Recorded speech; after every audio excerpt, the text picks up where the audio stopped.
Shalom, selamat pagi saudaraku.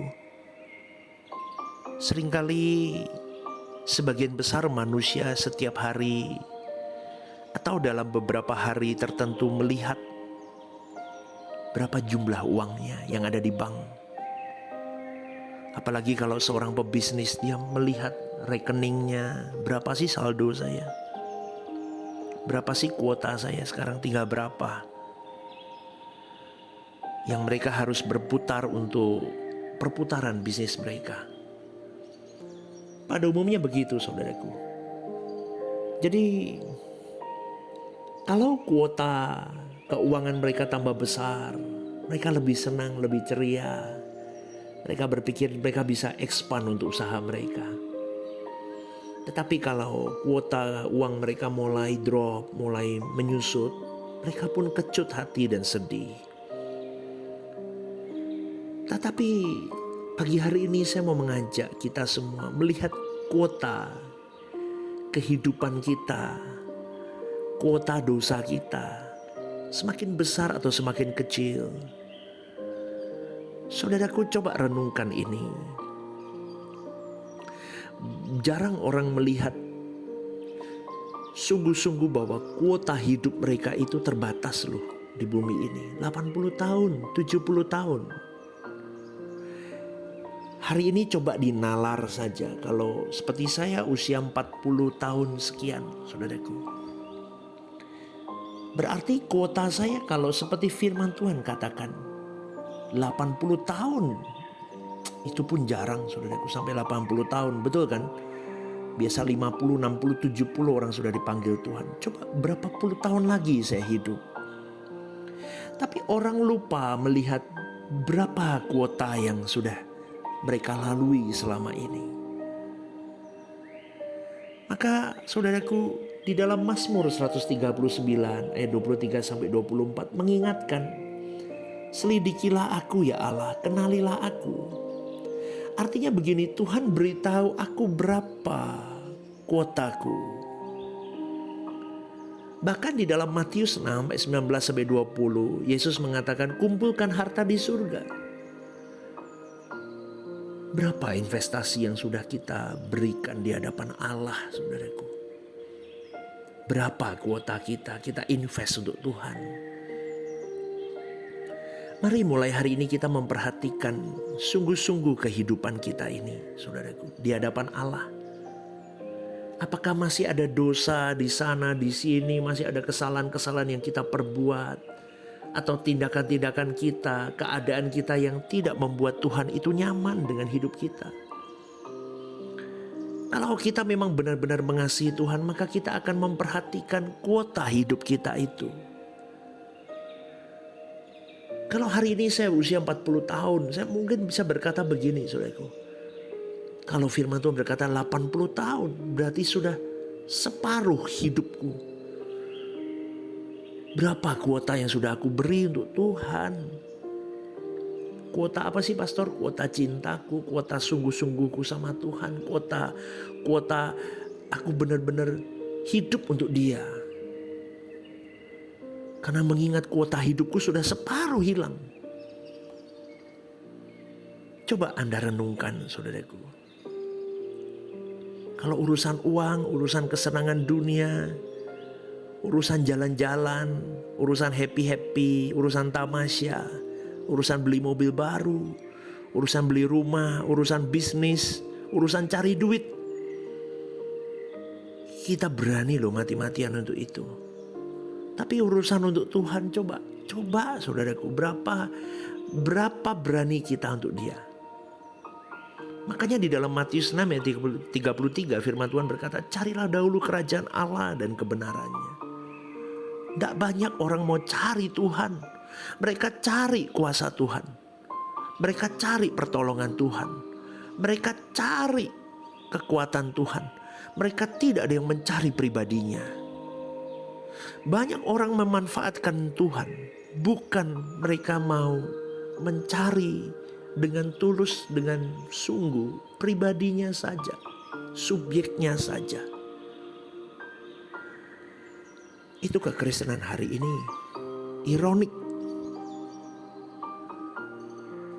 hidup kekristenan hari ini hanya di drive, aku punya kebutuhan. Semua orang punya kebutuhan, saudaraku. Tapi kebutuhan itu, coba Anda cek dalam dirimu. Kebutuhan itu lahir dari kedaginganmu kebanyakan. Kebutuhan bukan lagi kebutuhan. Karena hari ini banyak orang yang didoakan, yang diminta oleh mereka. Mereka bertuhan, mereka ke gereja, mereka berdoa, mereka puasa. Hanya untuk memenuhi keinginan, bukan kebutuhan. Kalau kebutuhan, Tuhan pasti sediakan, saudaraku. Tuhan pasti cukupkan dirimu dan diriku. Kalau engkau dan saya mencari Tuhan dengan sungguh, bahkan orang yang tidak mencari Tuhan dengan sungguh pun, bahkan burung di udara pun, Tuhan cukupkan kebutuhannya. Tapi hari ini orang beragama, orang bertuhan, orang ke gereja, orang berpuasa untuk memenuhi keinginan. Duduk dekat kaki Tuhan, meditasi bersama dengan Tuhan di dalam kedekatanmu bersama dengan Tuhan. Kau rajut hari hidupmu bersama dengan Dia. Kau akan menemukan, saudaraku, betapa rakusnya seorang individu di hadapan Tuhannya ketika dia tidak bisa selesai dengan dirinya sendiri. Ini saya mau ajak kalian semua merenung ini, saudaraku. Betul. Dan kebutuhan yang paling mendesak adalah bagaimana engkau dan saya mematikan kuota dosa kita. Karena kuota dosa itu bersinergi dengan daging kita. Dan apa yang sedang kita layani, yang kita beri makan, itu akan menjadi monster yang semakin kuat, semakin besar, dan akan menguasai engkau dan saya. Maka orang yang mau mematikan kuota dosanya harus mempuasakan dagingnya, saudaraku. Kalau hari ini kau berjuang di situ dan masih ada sisa-sisa kuota dosa di situ, berarti masih ada daging yang belum kau matikan total. Itu butuh waktu, saudaraku. Dan yang paling penting adalah kau membutuhkan Roh Kudus itu untuk membawa dirimu dan diriku semakin paham apa yang Bapa mau dalam hidupmu dan hidupku. Sehingga ketika kita berjuang mematikan daging itu, kita bisa menyelesaikan sampai di titik sempurna. Ini pemahaman yang tidak mudah, tetapi kalau Anda mengikuti apa yang saya ajarkan, saudaraku, Anda akan mulai mengerti bahwa pengiringanmu akan Tuhan tidak bisa pengiringan dengan daging, tetapi harus pengiringan dengan rohmu. Dan orang tidak akan pernah hidup di dalam roh, tuntunan roh, kalau dagingnya masih mendominasi hidupnya. Maka koreksi dirimu. Koreksi setiap jengkal dari hari hidupmu. Dari hal-hal kecil, saudaraku. Apapun itu yang kau lakukan, itu pilihan, daging atau roh. Daging atau roh. Semuanya itu. Bahkan hal-hal yang terlihat spiritual pun tetap ada pilihan di dalamnya, daging atau roh. Maka kuota dosa, kalau kau memilih roh, terus kau memilih menyenangkan Tuhan, kau memilih mendewasakan rohmu bersama dengan Tuhan, kau memilih mendewasakan setiap pilihanmu untuk memilih Tuhan, maka kuota dosamu lama-lama akan mati, saudaraku. Maka Tuhan Yesus pernah berkata, jangan bekerja untuk roti yang dapat binasa, tapi bekerjalah untuk roti yang tidak dapat binasa. Artinya apa roti yang tidak dapat binasa? Karakter kesempurnaan kita di hadapan Allah, saudaraku. Dan jujur, kita sudah merekam banyak keinginan, untuk kita bisa nikmati di dalam daging kita dan jiwa kita. Maka hal itu sering menuntut muncul di dalam pikiran kita. Makanya saya ajarkan saudaraku, punya waktu duduk dekat kaki Tuhan. Tenang, teduh bersama dengan Dia, fokus kepada Tuhan. Kau katakan, Tuhan, aku menghampirimu dengan segala kerendahan diriku, hatiku, aku mau menyerahkan hidupku. Di dalam teduhnya engkau bersama dengan Tuhan, duduk dekat kaki Tuhan, bermeditasi saudaraku. Kau bisa mulai bongkar satu-satu apa yang menjadi ikatanmu. Contoh, dari hal makan. Dari hal makan saja kita bisa breakdown saudaraku. Itu bisa menganut kuota dosa loh. Kalau kita tidak sungguh-sungguh mencukupkan diri, kita sungguh-sungguh tidak memuaskan daging, makan untuk hidup atau hidup untuk makan.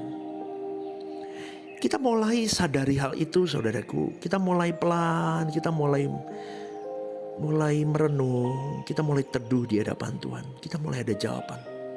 Hidup untuk makan atau makan untuk hidup. Maka di situ kita akan mulai mematikan kodrat dosa. Karena banyak manusia yang tidak sadar bahwa mereka hidup untuk makan di zaman ini. Dan memang itu jerat, supaya daging itu dipuaskan. Maka saudaraku yang dikasihi oleh Tuhan,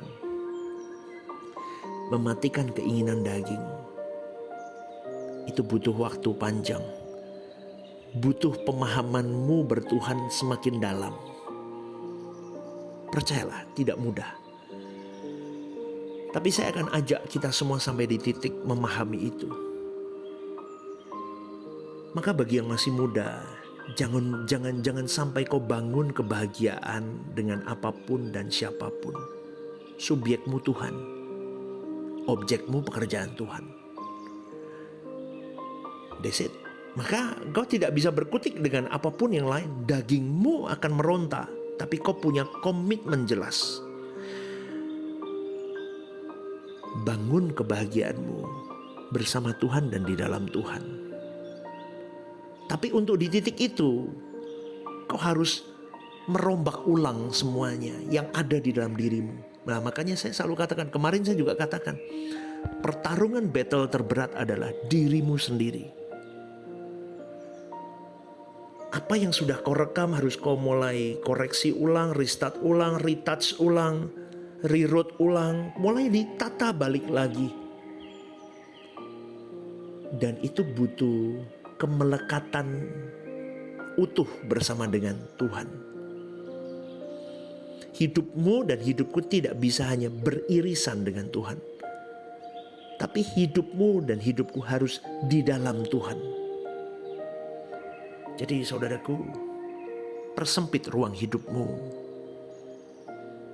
supaya dagingmu tidak minta semakin banyak untuk dimanjakan. Hiduplah sederhana, hiduplah cukupkan dirimu, dan kota dosamu mati saudaraku. Lama-lama mati, tidak ada ruangan lagi. Jangan permisif dengan dosa. Keraslah kepada dirimu. Hardiklah semua hal yang memang keluar dari rute Tuhan. Dan kuota hidupmu yang tinggal berapa tahun lagi kita tidak tahu. Kita sedang mempersiapkan alur yang indah untuk kita menyongsong hari hidup kita di kekekalan kelak. Selamat pagi saudaraku, renungkan ini. Dan matikan kuota dosamu. Gunakan baik-baik kuota hidupmu yang masih ada untuk kesenangan Tuhan. Selamat pagi, Tuhan memberkati.